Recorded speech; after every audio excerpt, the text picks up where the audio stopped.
भगवत गीता में आध्यात्मिक व्यक्तित्व विश्वविद्यालय परिसर से भाग 187। विश्वविद्यालय परिसर में शारदीय नवरात्र के अवसर पर इस बार श्रद्धेय कुलाधिपति डॉक्टर प्रणव पांडे द्वारा नवरात्र की संध्याकालीन ऑनलाइन कक्षाएं ली गई। नवरात्र में 17 अक्टूबर से 24 अक्टूबर तक प्रतिदिन ली जाने वाली इन कक्षाओं का विषय था श्रीमद् भगवत गीता में आध्यात्मिक व्यक्तित्व। श्रीमद् भगवत गीता में आध्यात्मिक व्यक्तित्व संबंधी यह प्रकरण दूसरे अध्याय के 54वें श्लोक से आरंभ होकर 65वें श्लोक तक है। प्रथम दिवस। इस दिन आध्यात्मिक व्यक्तित्व के प्रति जिज्ञासु अर्जुन भगवान श्री कृष्ण से यह प्रश्न करते हैं। अर्जुन उवाच स्थिति प्रगस्य का भाषा समाधिस्तस्य केशव स्ततिधि किम प्रभासेत किमासीत व्रजेत किम। अर्थात हे केशव, समाधि में स्थित परमात्मा को प्राप्त हुए स्थिर बुद्धि पुरुष का क्या लक्षण है? पहला प्रश्न, वह स्थिर बुद्धि पुरुष कैसे बोलता है? दूसरा प्रश्न, कैसे बैठता है? तीसरा प्रश्न, और कैसे चलता है? चौथा। इस तरह आध्यात्मिक व्यक्तित्व के रहस्य को जानने की जिज्ञासा से युक्त होकर अर्जुन भगवान श्री कृष्ण के समक्ष उपर्युक्त ये 4 प्रश्न प्रस्तुत करते हैं। द्वितीय दिवस। इस दिन श्रीमद् भगवत गीता के दूसरे अध्याय के 55वें श्लोक की व्याख्या की गई। इस श्लोक के माध्यम से अर्जुन के पहले प्रश्न का उत्तर देते हुए भगवान श्री कृष्ण कहते हैं। श्री भगवानु उवाच प्रजहाति यदा कर्मान् सर्वान् पार्थ मनोगतान् आत्मन्येतवात्मना तुष्टा स्थित प्रगस्त दोचते।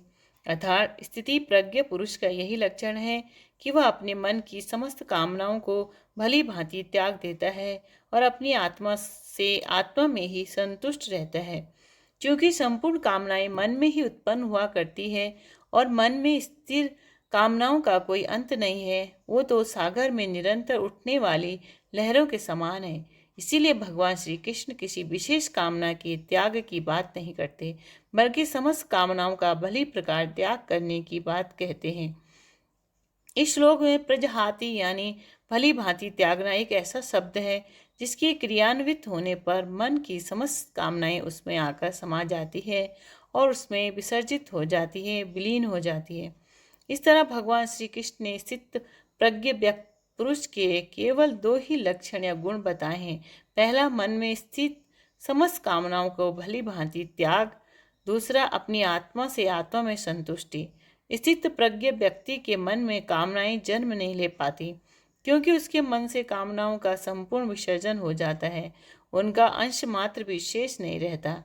इसीलिए उसका मन शांत, स्थिर व स्वच्छ होता है और धीरे धीरे उसके मन का भी विसर्जन हो जाता है और वह अपनी आत्मा से आत्मा में ही संतुष्ट रहता है, उसमें स्थिर रहता है। तृतीय दिवस। इस दिन श्रीमद् भगवत गीता के दूसरे अध्याय के 56वें श्लोक की व्याख्या की गई। इस श्लोक के द्वारा भगवान कृष्ण अर्जुन के दूसरे प्रश्न का उत्तर देते हैं। दुःखेषु अनुद्विग्नमना सुखेषु विगतस्पृहा वीतरागभया क्रोधा स्थितिधीर्मुनिरुच्यते। अर्थात दुखों की प्राप्ति होने पर उस जिसके मन में उद्वेग नहीं होता, सुखों की प्राप्ति में जो सर्वथा निष्प्रय है तथा जिसके राग, भय और क्रोध नष्ट हो गए हैं, ऐसा मुनि स्थिर बुद्धि कहा जाता है। व्यक्ति को प्रतिकूल संवेदन में दुख और अनुकूल संवेदन में सुख की अनुभूति होती है। इसीलिए उसकी वाणी से भी विशेष रूप से 2 भावों की ही अभिव्यक्ति हुआ करती है। पहला, दुखद भाव की अभिव्यक्ति एवं दूसरा, सुखद भाव की अभिव्यक्ति।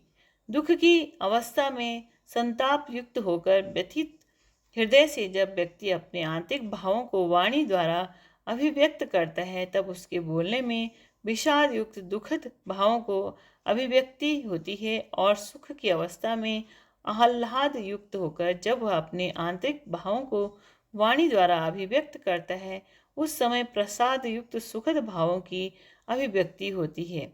लेकिन स्थित प्रज्ञ योगी की वाणी से ना तो दुख का विषाद प्रकट होता है और ना ही सुख की प्रशंसापूर्ण अभिव्यक्ति होती है।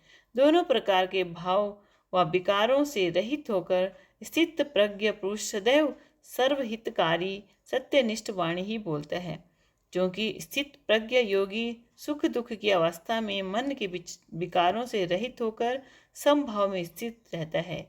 इसीलिए उसमें राग, भय या क्रोध ये तीनों विकार नहीं होते। इसलिए वह राग रहित, भय रहित व क्रोध रहित होता है।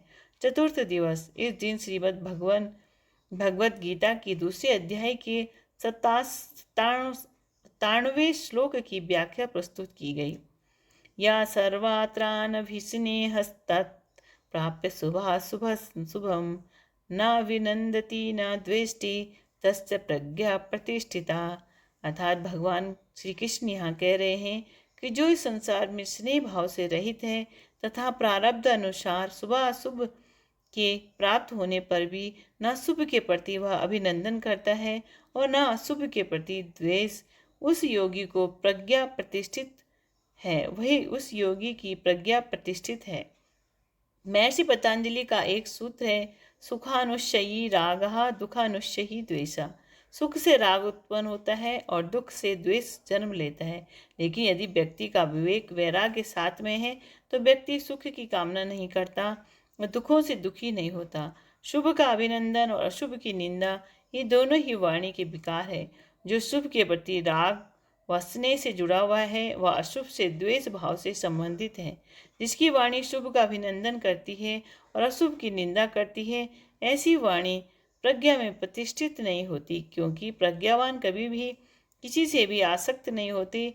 इसीलिए स्थित प्रज्ञ पुरुष मोह रहित, प्रशंसा रहित व द्वेष रहित होते हैं।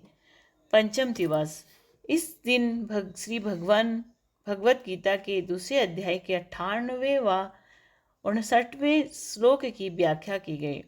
इस श्लोक में अर्जुन के द्वारा स्थित प्रज्ञ पुरुष के विषय में पूछे गए तीसरे प्रश्न के स्थित प्रज्ञ पुरुष कैसे बैठता है का उत्तर देते हुए भगवान श्री कृष्ण कहते हैं, यदा संहारते चायम कूर्मांगनीव सर्वशः इंद्रियाणि इंद्रियार्थेभ्यस्तस्या प्रज्ञा प्रतिष्ठिता विषया विनिर्वन्तते निराहारस्य देहिना रजोवर्जम रसोप्यस्य परम दृष्ट्वा निवर्तते।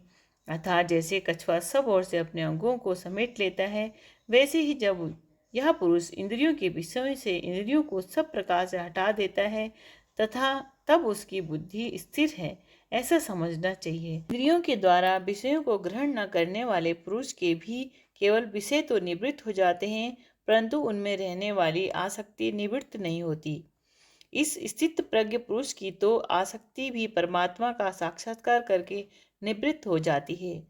भगवान श्री कृष्ण कहते हैं कि स्थित प्रज्ञ पुरुष हर्ष में, विषाद में, अनुकूलता में और प्रतिकूलता में भेद नहीं करते, बल्कि इन सब में अभेद रहते हैं। और यह तभी संभव हो पाता है जब वे कछुए के समान सब ओर से अपने अंगों को समेट लेते हैं, अर्थात इंद्रियों को उनके विषयों से हटा लेते हैं। यानी इंद्रियों के विषयों से सब प्रकार से इंद्रियों को समेट लेते हैं, सिकोड़ लेते हैं। सामान्य मनुष्य में यह देखा जाता है कि इंद्रिय विषयों के न रहने पर भी इंद्रियों में अपनी विषयों के लिए आसक्ति रहती है। जैसे व्रत उपवास करने पर फलाहार करते समय भी कुछ स्वादिष्ट या चटपटा खाने का मन बना रहता है। यानी व्रत उपवास में भी स्वादिष्ट खाने के प्रति आसक्ति होती है, इच्छा होती है। लेकिन स्थित प्रज्ञ पुरुष में परमात्मा का साक्षात्कार करके सभी तरह की आसक्तियां दूर हो जाती हैं।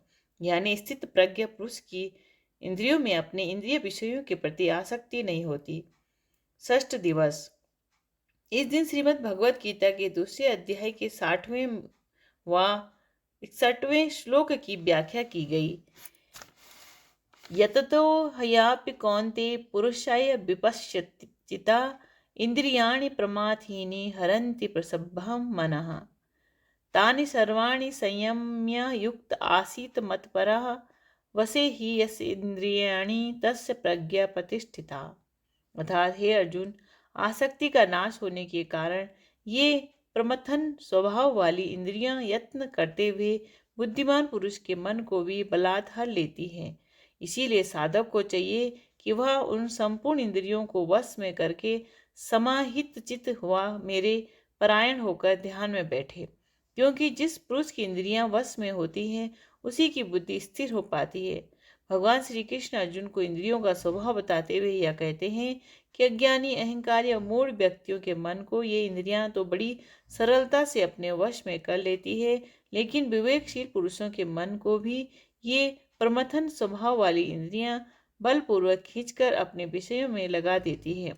क्योंकि विवेकशील पुरुषों का मन आसानी से हरण नहीं होता, इसीलिए इंद्रियों को अपने बल का प्रयोग करना पड़ता है, और इस बल के सहारे वे बुद्धिमान या विवेकशील कहे जाने वाले पुरुषों के मन को विषयों में आसक्त कर देती है। इंद्रियां कितनी बलवान होती है और यदि उन्हें वश में न किया गया तो वे क्या कर सकती हैं, इसे बताते हुए तुलसीदास जी महाराज कहते हैं, विषया कुपथ्य पाई अंकुरे मुनिहु हृदय का नर बापुरे। अर्थात विषयों का सानिध्य प्राप्त होते ही मननशील मनुष्यों के हृदय में भी विषयाशक्ति रूप अंकुर उत्पन्न हो जाते हैं। फिर सामान्य मनुष्य की तो बात ही क्या है, लेकिन जो स्थित प्रज्ञ होता है वह सब कुछ भगवान के ऊपर छोड़ देते हैं, उन्हें ही सब समर्पित कर देता है। उसका यह समर्पण ही उसके असंयम के क्षणों में, कमजोरी के क्षणों में सहारा बनता है। इंद्रियां बलपूर्वक खींचकर अपनी विषय वासनाओं में उन व्यक्तियों को गिरा देती है जो अपने को संयमी कहते हैं, परंतु जो अहंकारी भी होते हैं। लेकिन इंद्रियां उन संयमियों को नहीं गिरा पाती जो विनम्र हैं, जो अहंकारी नहीं हैं, जो अपनी कमजोरियों को स्वीकारते हैं, जो अपनी कमजोरियों को दबाते नहीं हैं, उन्हें झुटलाते नहीं हैं, लेकिन परमात्मा के हाथों में ये सब समर्पित कर देते हैं। ऐसी संयमी व्यक्ति धीरे धीरे इंद्रिय रसों से, इंद्रियों के दबाव से, अतीत में किए गए कर्मों के प्रभाव से, आदतों से, यांत्रिकता से इन सभी को मुक्त हो जाते हैं, इन सभी से मुक्त हो जाते हैं, और तभी उनका स्थित प्रज्ञ की अवस्था में प्रवेश होता है। स्थित प्रज्ञ की अवस्था में अर्थात समाधि में लीन होने पर ही उन्हें परम ज्ञान उपलब्ध होता है। सप्तम दिवस, इस दिन श्रीमद् भगवद गीता के दूसरे अध्याय के 62वें और 63वें श्लोक की व्याख्या की गई। ध्यायतो विषयान पुंसा संगस्तेस पूजायते संगा संजायते कामा कामा क्रोध कामात् क्रोध अभिजायते क्रोधात् भवति सम्मोहा सम्मोहात् स्मृति विभ्रमणा स्मृतिभ्रंशात् बुद्धिनाशो बुद्धिनाशात् प्रणश्यति। अर्थात विषयों का चिंतन करने वाले पुरुष की उन विषयों में आसक्ति हो जाती है, आसक्ति से उन विषयों की कामना उत्पन्न होती है, और कामना में विघ्न पड़ने से क्रोध उत्पन्न होता है। क्रोध से अत्यंत मूढ़ भाव उत्पन्न हो जाता है, मूढ़ भाव से स्मृति में भ्रम हो जाता है, स्मृति में भ्रम हो जाने से बुद्धि अर्थात ज्ञान शक्ति का नाश हो जाता है, और बुद्धि का नाश हो जाने से यह पुरुष अपनी स्थिति से गिर जाता है। यहाँ पर भगवान श्री कृष्ण सामान्य मनुष्यों की स्थिति तथा योगी पुरुषों के पतन, योग भ्रष्ट होने के कारण रूप काम व क्रोध के का सूक्ष्म मनोवैज्ञानिक विश्लेषण करते हुए यह बताते हैं कि मन का पतन कहाँ से शुरू होता है, मन संसार उन्मुख कैसे होता है, मन कहाँ से स्वयं को खोना शुरू करता है। तो इसका मूल कारण है विषयों के चिंतन यानी कामना के विचारों से। विषयों का विचार करने से विषयों के प्रति आसक्ति पनपती है, जिसके कारण उन्हें प्राप्त करने की इच्छा होती है। यह वह पहली लहर है जिसके कारण बाहरी संसार व्यक्ति के मन में प्रवेश करता है, और फिर उसके साथ ही सब कुछ आरंभ होता है। अष्टम दिवस, इस दिन श्रीमद् भगवद गीता के दूसरे अध्याय के 64वें व 65वें श्लोक की व्याख्या की गई।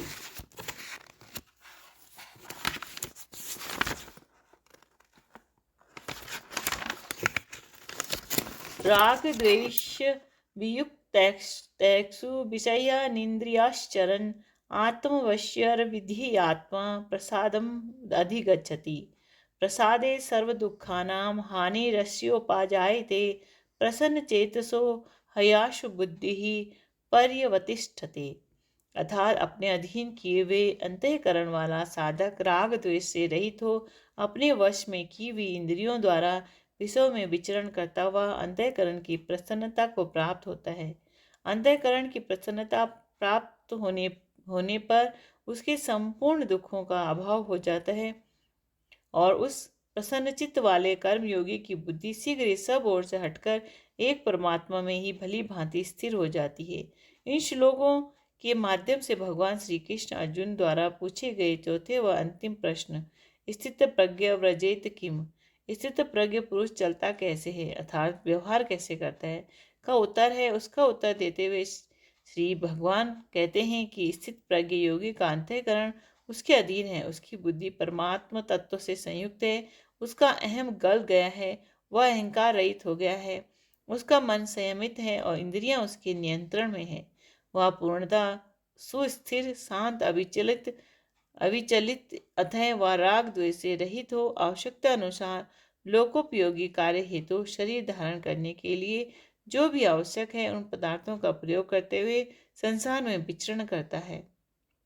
इस तरह शारदीय नवरात्र के अवसर पर श्रीमद् भगवत गीता में आध्यात्मिक व्यक्तित्व यानी स्थित प्रज्ञ पुरुष से संबंधित गूढ़ विषय पर विस्तृत चर्चा की गई और इस चर्चा में आध्यात्मिक व्यक्तित्वों को मनोवैज्ञानिकों द्वारा बताए गए लक्षणों के परिप्रेक्ष्य में तुलनात्मक विवेचना भी की गई। शिक्षाप्रद प्रश्न। जंगल में एक शिकारी के पीछे बाघ पड़ गया। घबराकर शिकारी एक वृक्ष पर चढ़ गया। उसी वृक्ष पर एक रीछ भी बैठा था। बाघ को पेड़ पर चढ़ना नहीं आता था, इसीलिए वह नीचे ही बैठकर रीछ व मनुष्य के नीचे उतरने का इंतजार करने लगा।